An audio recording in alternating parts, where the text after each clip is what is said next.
Hello friends नमस्कार मोडेजी आपण मैंने वेलकम कर मोर आउ गोटे ब्लॉग को आपण मैंने तो मोर प्रीवियस ब्लॉग रे देखी थे आम रामानायडू फिल्म स्टूडियो जाइलु आपर आम ए जीवु आ गोटे बढ़िया प्लेस को थंबनेल तो जानी सारे आम जो प्लेस को जीवु तार ना हो थोतला खोंडा। तो देखो केते सुंदर व्यू आम रोड रे आसुलु जो मुझे सब ये वीडियो बुलाई बहुत ही सुंदर व्यू विशाखापट्टनम एत सुंदर सुंदर जगह बुलिकी मत बहुत बढ़िया लगुच। आठ देखिपे रास्ता केमती तो चलतु आगू को जी आपण मानक देखी। तो फ्रेंड्स ये देखूँ आम आसला बेले ऋषिकुंडा बीच रोटे एमती टैग थिला जोटी फोटोशूट करते तो यहाँ बुलाई तो मुझे ऐड करदेली। तो आम ए जाऊँ थोतला खोंडा। तो ये देखूँ केते सुंदर व्यू आ मुझे स्कूटी चलैकी जाऊँगी तो हजबैंड एत लंग रे आसते पूरा चलैकी तो मुझे कहली मत दियो मुझे चलैदेवी। तो हजबैंड का फ्रेंड भी आसछंती तो आम ए पहुँच गलुणी थोतला कोंडा। तो देखो गेट केते बढ़िया हो चलतु आपण मानक टिके टिके वीडियो बुलेबी। आ एते खरा होतला माने एते टायर्ड लगुला खरारे बुली बुली आउ मत एत पेसेंस भी नाला एत वीडियो बुलाया तो टिके टिके बुलेइली। तो ये देखो केते सुंदर गेट होती एवं चलतु भितर को जावा मुझे देखेबी आपण मानक यहाँ कौन प्लेस आउ कौन पाई ये प्लेसटा एत फेमस। तो चलतु भितर को जावा मुझे सब डिटेल्स रे बतेबी।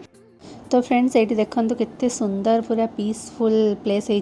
थोतला कोंडा हूँ एंशिएंट बुद्धिस्ट मोनास्ट्री जोटी कि बुद्धिस्ट मैंने सब आसिकी रोते आठी सब मेडिटेशन करते ये किचेन कौटी गाधोले कौटी रोते केमती से मेडिटेशन करते सब डिटेल्स ये आपण मानक से बतेबे आ सब डिटेल्स लिखाई और भितर गले आपण मैंने गोटे गोटे जगार सब मराही बोर्ड रे तो सही मैंने पढ़ी सब जानीपर।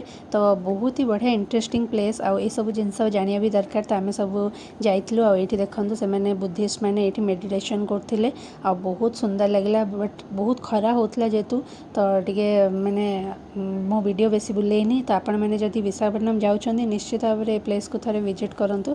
आ ये देखते केते सुंदर जिनस सब मैंने पत्थर सब तैयारी बहुत तार सब ना अच्छी मोर मन नहीं एत एक्जाक्टली।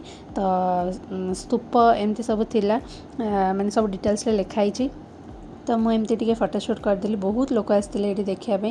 तापर ये देखो गुंफा टाइप रहा जोटिकी से सब बसिकी मेडिटेशन करते बुद्धिस्ट मैंने। तो सब डिटेल्स रे मुझे देखुली तापर आउ देखे भी चलतु कौन कौन अच्छी सब आगू को। ये देखो जो 3टा पत्थर वाला है से जाकि मेडिटेशन करते। तापर ये देखो फ्रेंड्स पानी अच्छी जोटा कि पानी रे ये से गाधोले आउ अलग जगह भी पानी जो अच्छे कुकिंग करते पानी नहीं कि आउ छोट गोटे मिनी किचेन अच्छे से भी मुझे देखिली आ बहुत बढ़िया लगला ये जगह को आसिक आमर माने ये आसार प्लान नाला बट हजबैंड कर फ्रेंड राम सी आमको कहले ये जगह जी बहुत बढ़िया जगह। एत खरा हो चलिया कष्ट चली चली हमें फैट बंद करते। तो फ्रेंड्स देखते पाते उत्तराखंड आसिक बुलिकी पलैली बहुत ही पीसफुल एरिया अच्छी बहुत सुंदर लगे बुलिकी बहुत बढ़िया लगे। आपण मैंने केमती लगे मत कमेंट जनइबे। एबे हमें बाहर नेक्स्ट जगह को जाबे।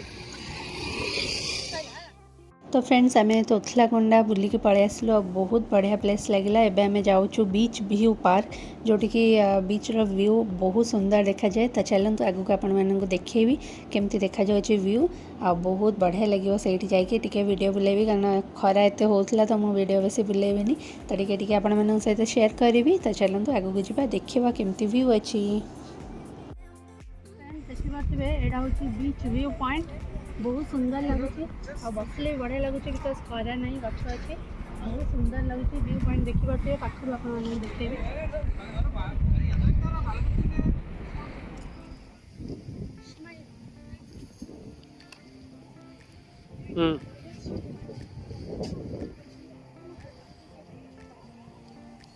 बीच व्यू पॉइंट से अवेलेबल देलु बहुत बढ़िया लगला beach view park Assam view.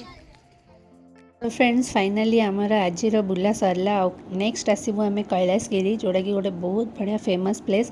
तो आपण मानक मु देखेबी नेक्स्ट ब्लॉग रे। फ्रेंड्स आम ए रूम पाखे पहुँची गलुनी तो ये जाऊँ रूम मुहर अवस्था ना सब खरारे बुली बुली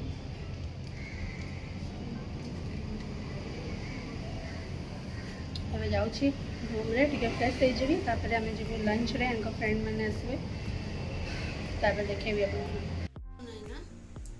तो आम खरारे बुली बुली मोर अवस्था नहीं एवं जाऊँ रूम को हजबैंड फ्रेंड सब आसवे लंच करने तो ये डाकी लंच तो फ्रेश होकर बाहर चलते कड़े जीव आप देखिए काली सीढ़ी भी जुए ना कहीं बाकी अच्छी